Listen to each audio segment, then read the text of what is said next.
بسم اللہ الرحمن الرحیم۔ عزیز طلباء و طالبات، السلام علیکم۔ آج ہم اردو کی درسی کتاب سے سبق نمبر 2 نظریہ پاکستان کے بارے میں پڑھیں گے، جس کے مصنف ہیں ڈاکٹر غلام مصطفیٰ۔ ڈاکٹر غلام مصطفیٰ نے یہ مضمون لکھا ہے اور وہ اس مضمون میں نظریے کا مفہوم، پاکستان کی تشکیل کے مقاصد اور پاکستان کی تشکیل میں حصہ لینے والی اہم شخصیات کے کارناموں سے واقفیت دلانا چاہتے ہیں۔ یہاں یہ سمجھ لینا ضروری ہے کہ دنیا میں قومیت کی تشکیل کا مطلب ہے شکل دینا، کی 2 بنیادیں ہیں۔ ایک وہ جو مغربی مفکرین نے قائم کی ہے، دوسری وہ جو رسول مقبول صلی اللہ علیہ وآلہ وسلم نے قائم کی ہوئی ہے۔ اہل مغرب نے خاندانی، نسلی اور قبائلی بنیادوں میں ذرا وسعت میں پھیلاؤ پیدا کر کے قومیت کی بنیادیں جغرافیائی حدود پر استوار کیں۔ حدود مین حد کی جمع ہے، استوار کرنا، قائم کرنا، اور کہا کہ قوم وطن سے بنتی ہے۔ اس نظریے کی وجہ سے دنیا کے انسانوں کے درمیان تباہی کا جو دروازہ کھلا، وہ 2 عالمی جنگوں کے ہونے سے بخوبی ظاہر ہے۔ یہ وطنی قومیت ہی کی بنیاد پر لڑی گئی تھیں، اور یہ وطنی قومیت جنوبی ایشیا کے مسلمانوں کو تحفظ میں دفاع دینے میں تو بالکل ہی ناکام تھی، کیونکہ جنوبی ایشیا کے مسلمان اس نظریے مین سوچ کے تحت ایک مجبور اقلیت بن جاتے۔ اقلیت کہتے ہیں تعداد میں کم ہونا کسی چیز کا، اس کو کہتے ہیں اقلیت۔ اب نظریہ پاکستان جو ہے وہ پاکستان کی تشکیل کا باعث بنا تھا، کیونکہ اس نظریے کی وجہ سے ہی مسلمان اس قابل ہو سکے تھے کہ وہ اپنے لیے علیحدہ وطن کا مطالبہ کر سکیں۔ دنیا میں قومیت کی تشکیل کے لیے جو 2 بنیادیں پیش نظر تھیں، ایک بنیاد وہ جو آقائے دو جہاں حضرت محمد صلی اللہ علیہ وآلہ وسلم نے پیش کی تھی کہ اس دنیا میں مسلمان ایک قوم ہے، وہ جس بھی مقام پر ہوں گے وہی ان کا وطن ہوگا۔ دنیا کے تمام مسلمان آپس میں بھائی چارے کے رشتے میں قائم ہیں۔ آپ صلی اللہ علیہ وآلہ وسلم کا فرمان ہے، المسلم اخو المسلم، یعنی مسلمان کا بھائی ہے، اور دنیا کی تقسیم میں مسلمانوں کے وجود و دین کے لحاظ سے علیحدہ تسلیم کیا جائے۔ تمام دنیا کے مسلمان آپس میں بھائی ہیں، ان کے درمیان اخوت کا رشتہ ہے، یہ فرمان نبوی ہے۔ اور دوسرا نظریہ جو ہے کہ یورپ نے اس طرح پیش کیا، جس طرح خاندانی، نسلی اور قبائلی بنیادوں میں وسعت دے دی جائے اور قومیت کو جغرافیائی حدود پر استوار کر دیا جائے اور کہا جائے کہ قوم وطن سے بنتی ہے، حالانکہ یہ سراسر غلط نظریہ تھا، جو کہ اس نظریے کی بنیاد پر کروڑوں لوگ 2 عظیم جنگوں کے روپ میں مارے جا چکے تھے۔ ان کی بنیاد میں وطن پرستی تھی۔ ان 2 جنگوں میں ساری دنیا لپیٹ میں آ چکی، 2 بلاک بن گئے اور ان 2 بلاکوں میں کروڑوں لوگ مارے گئے۔ جنگ عظیم میں مہذب لوگوں نے ترقی کے نام پر قتل و غارت کا بازار گرم کیا۔ وطنیت کی بنیاد قومیت کی بنیاد پر رکھی جا رہی تھی۔ جنوبی ایشیا کے مسلمان اس کو کسی شکل میں تسلیم کرنے پر راضی نہ تھے۔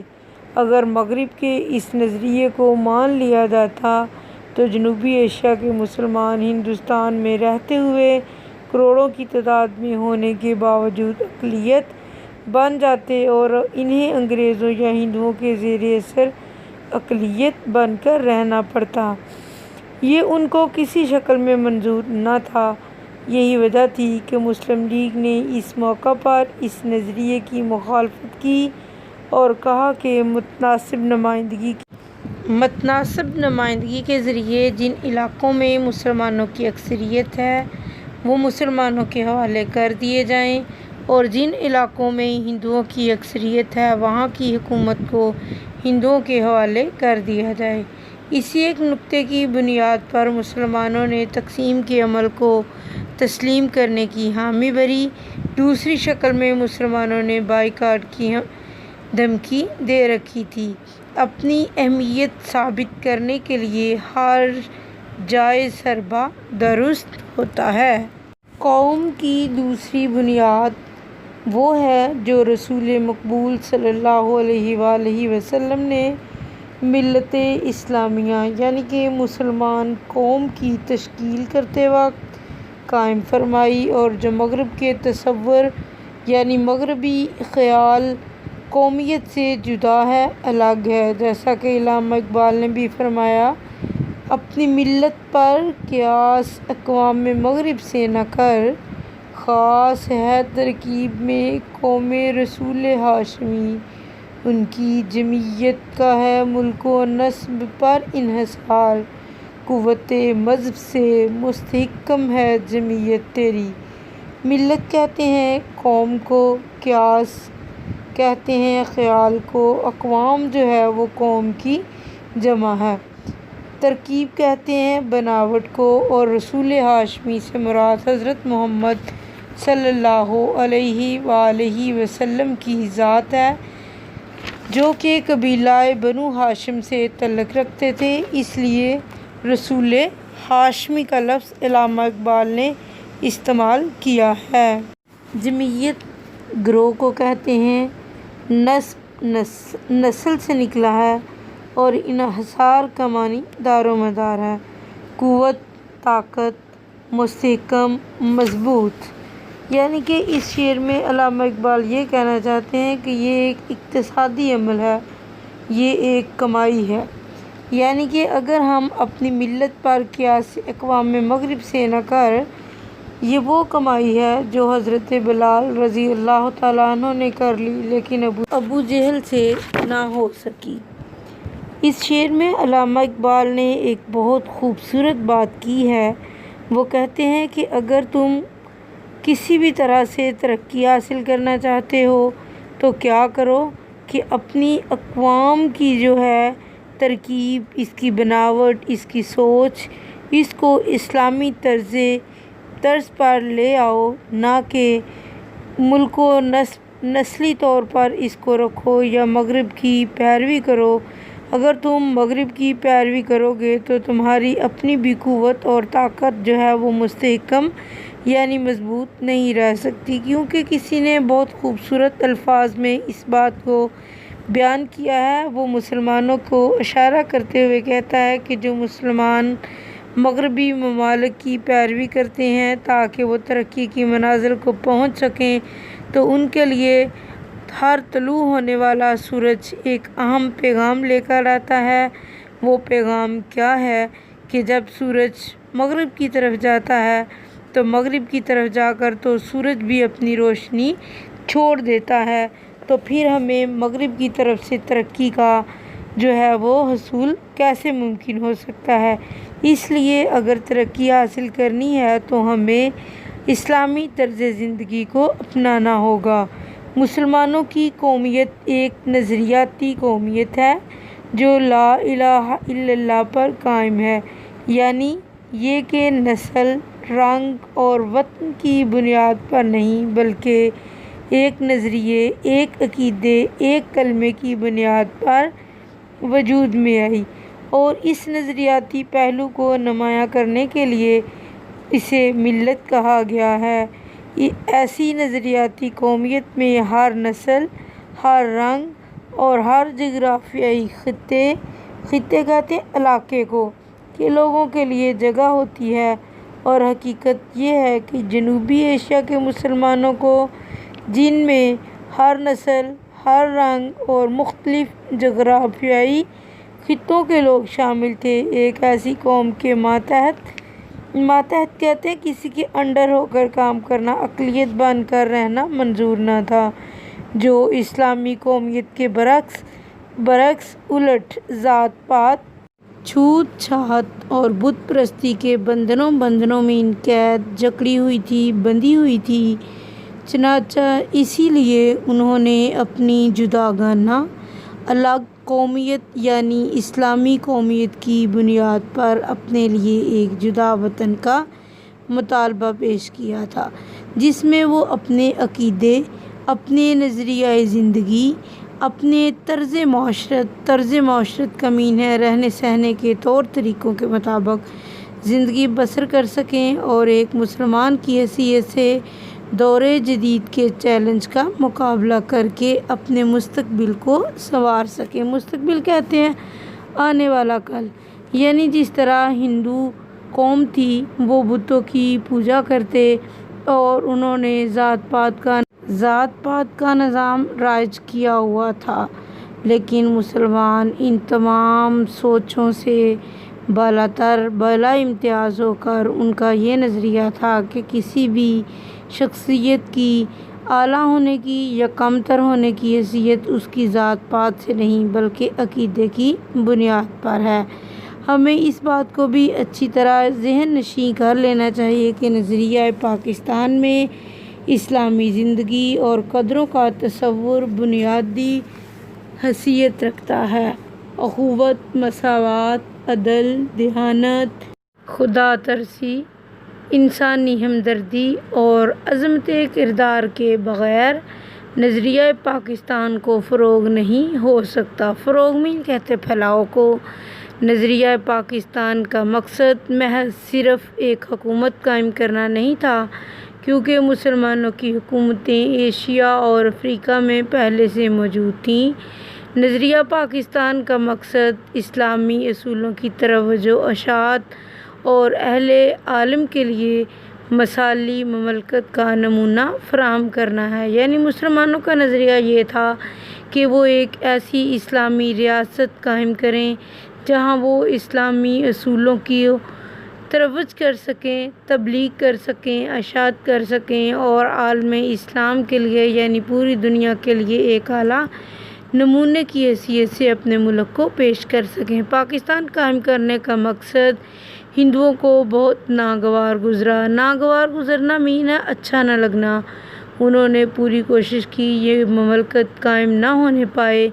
ان کے پاس دولت اور طاقت تھی، جنوبی ایشیا میں ان کی اکثریت تھی، لیکن چونکہ قیام پاکستان کا مطالبہ حق اور انصاف پر مبنی تھا، اس لیے حکومت برطانیہ کو مجبور ہونا پڑا اور قائد اعظم محمد علی جناح کی پرخلوص قیادت یعنی مخلص رہنما کی حیثیت سے مسلمانوں کے یقین، اتحاد اور عمل پہم مسلسل عمل کی وجہ سے 14 اگست 1947 کو پاکستان معرض وجود میں آ گیا، یعنی کہ پاکستان قائم ہو گیا۔ پاکستان نے اپنے قیام سے اب تک بڑی ترقی کی ہے اور اس کا شمار دنیا کے اہم ملکوں میں ہوتا ہے۔ اگر ہم یہ چاہتے ہیں کہ پاکستان اور زیادہ ترقی کرے اور ہمیشہ ترقی کرے تو ہمیں نظریہ پاکستان کو ہر وقت پیش نظر رکھنا پڑے گا۔ پیش نظر کہتے ہیں نظر کے سامنے۔ اس کی بدولت ہم پاکستان کو زیادہ مستحکم، مضبوط اور شاندار یعنی شان والا بنا سکتے ہیں۔ انہوں نے الگ وطن کا مطالبہ کیوں کیا تھا؟ اس لیے کہ دونوں اقوام کے مزاج، معاشرے، رسوم اور عبادت تک زمین و آسمان کا فرق تھا۔ دونوں کے مزاج میں ہرگز نہیں تھا کہ ایک دوسرے کے ساتھ بغیر لڑائی جھگڑے کے رہ سکتے۔ مذہب کا اختلاف بنیادی اختلاف ہوتا ہے، اس لیے مسلمان قوم نے علیحدہ پاکستان کا مطالبہ کیا۔ ہندوؤں کے لیے مسلمانوں کا یہ فیصلہ بہت ناگوار تھا۔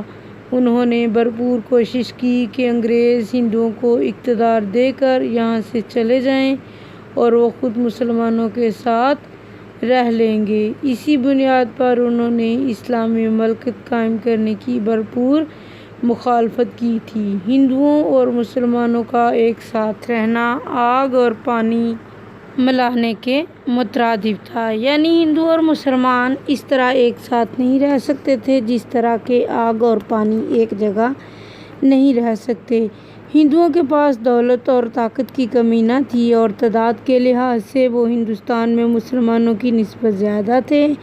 اس کے باوجود مسلمانوں کا مقابلہ سچائی پر مبنی تھا، کیونکہ ایک تو جس وقت انگریز ہندوستان پر قابض ہوئے تھے مسلمانوں کی حکومت تھی، دوسری بڑی وجہ مسلمانوں کی تعداد تھی۔ جو مسلمان پاکستان کے مخالف تھے وہ تعداد میں بہت کم تھے۔ اسی بنیاد پر مسلمانوں کے مطالبے کو انگریزوں نے اہمیت دی۔ کسی بزرگ کا قول ہے، نظم و ضبط اور استقلال ہی تمہارے عزم کو پورا کر سکتا ہے۔ ہندوؤں اور مسلمانوں نے اس مطالبے کو مان لیا گیا کہ انگریزوں نے ہندوستان چھوڑنے کا فیصلہ کریں اور مسلمانوں کے لیے ضروری خیال کیا کہ وہ علیحدہ ریاست میں رہیں، جس کی قیادت قائد اعظم محمد علی جناح فرمائیں گے۔ مسلمانوں کے اصرار کے باعث 14 اگست 1947 کو پاکستان معرض وجود میں آ گیا۔ ابتدا میں پاکستان نے بڑی ترقی کی، جلد ہی ان کا شمار دنیا کے اہم ملکوں میں ہونے لگا۔ ہمارے لیے یہ ضروری ہے کہ اگر ہم مزید ترقی کرنا چاہتے ہیں تو محنت کو اپنا شیوا بنائیں۔ اس کی بدولت ہم پاکستان کو مزید مضبوط اور شاندار بنا سکتے ہیں، کیونکہ محنت کامیابی کی مصدقہ کنجی ہے۔ اگر انسان محنت نہیں کرتا تو وہ کبھی بھی کامیابی حاصل نہیں کر سکتا۔ کامیابی حاصل کرنے کے لیے اس کا محنت کرنا ضروری ہے۔ نظریہ پاکستان کا مقصد مسلمانوں کو ایک اسلامی اور فلاحی مملکت بنانا تھا، یعنی کہ نظریہ پاکستان کا مقصد یہ تھا کہ مسلمانوں کی جو الگ علیحدہ ریاست پاکستان ہو وہ اسلامی فلاحی ریاست ہو، ایسی ریاست ہو جس میں عوام کو ہر طرح کی سہولت میسر ہو۔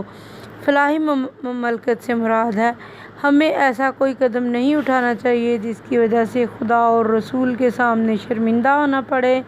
ہمارا جینا اور مرنا پاکستان کے لیے ہونا چاہیے۔ قومی مفاد فائدہ کے سامنے ذاتی مفاد کو دل سے نکال دینا چاہیے۔ ہر قسم کی گروہ بندی یعنی جماعتیں قائم کرنا سے بالاتر ہو کر تمام پاکستانیوں کی فلاح و بہبود کی کوشش کرنا نظریہ پاکستان کو فروغ دینا ہے۔ فروغ دینا ترقی دینا ہے۔ اگر ہم نے نظریہ پاکستان کو پیش نظر رکھا یعنی سامنے رکھا اور اپنی سیرت یعنی کردار سیرت بھی کردار ہے اور کردار یہ بھی مرکب عطفی ہیں، دونوں کا معنی سیم ہے، لیکن یہ اردو زبان کا لفظ میں استعمال کیا گیا ہے، اس لیے اس کو اور سے جوڑا گیا ہے۔ کوئی اس کے مطابق ڈھالنے کی کوشش کی تو دنیا کی دوسری قوموں میں بھی ہمیں امتیاز حاصل ہوگا۔ امتیاز فرق، اور ہم اسلامی اصولوں کی روشنی میں پاکستان کو توانا یعنی طاقتور، مستحکم، مضبوط، شاندار اور پرعظمت بنانے میں، عظیم بنانے میں یا شان و شوکت والا بنانے میں پوری طرح کامیاب ہوں گے انشاءاللہ۔ کیونکہ جب کسی کام کے لیے ہماری سوچ اچھی ہو تو ہم اس کام کے پیچھے اچھا فائدہ حاصل کرتے ہیں۔ اس لیے قائد اعظم نے انگریزوں کو اس بات پر قائل کر لیا کہ وہ مسلمانوں کے لیے علیحدہ وطن پاکستان کا اعلان کریں گے۔ نظریہ پاکستان کا مقصد پاکستان کو ایک اسلامی فلاحی ریاست بنانا تھا۔ الگ وطن کا حصول مسلمانوں کا نصب العین تھا۔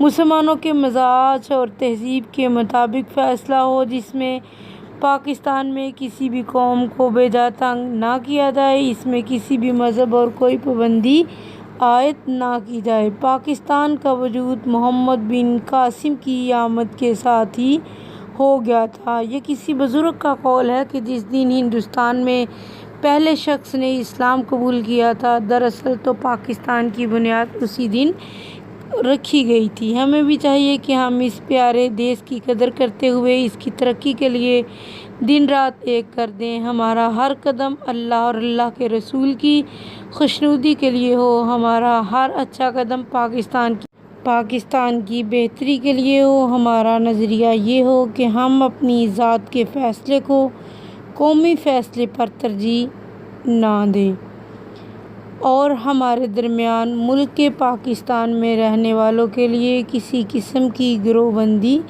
نہ ہو۔ اللہ اور رسول کا راستہ گروہ بندی سے بچاتا ہے۔ ہماری سوچ ایسی ہو کہ ہم پاکستان کی فلاح و بہبود کے بارے میں سوچ سکیں۔ نظریہ پاکستان کی بنیاد کو مضبوط بنانا ہی پاکستان کو مضبوط بنانے کے مترادف ہے۔ نظریہ پاکستان کی ضرورت ہماری ضرورت ہے۔ اگر ہم نے نظریہ پاکستان کی سوچ کو معتبر اور توانا رکھا تو پاکستان یقیناً ترقی کرے گا۔ ہم اپنے سیرت و کردار کو پاکستان کے نظریے کے مطابق ڈھالتے ہیں تو بلندی اور شہرت ہمارا مقدر ہوگی۔ قائد اعظم نے فرمایا تھا، دنیا کی کوئی طاقت پاکستان کو ختم نہیں کر سکتی۔ دیگر اقوام کے مقابلے میں قدرت نے ملک پاکستان کو ہر قسم کی نعمتوں سے نوازا ہے۔ پاکستان کے دریا، پہاڑ، سمندر، پھل، شمالی علاقہ جات کی سیرگاہیں، سیاچن کے گلیشیئرز ہمیں قدرت نے عطا کر کے بتا دیا ہے کہ پاکستان کے پاس دنیا کی ہر نعمت موجود ہے۔ اس نعمت کی قدر کرنا پاکستانیوں کا نظریہ اور سوچ ہونی چاہیے۔ یہ سوچ ایک نہ ایک دن ہمیں بلندیوں سے ہمکنار کرے گی۔ نعمت کی قدر کرنے سے عظمتیں خود قدم چومتی ہیں۔ اس لیے تمام مسلمانوں کو محنت کو اپنا شعار بنانا ہے۔ قائد اعظم کے اس قول کے ساتھ کہ دنیا میں ایسی کوئی طاقت نہیں جو پاکستان کا وجود ختم کر سکے۔ There is no power on earth that can undo Pakistan. خون دل دے کے نکھاریں گے رخِ برگِ گلاب، ہم نے گلشن کے تحفظ کی قسم کھائی ہے۔ لیسن کے اختتام پر ہم ایک نعرہ بلند کرتے ہیں، پاکستان زندہ باد، قائد اعظم پائندہ باد۔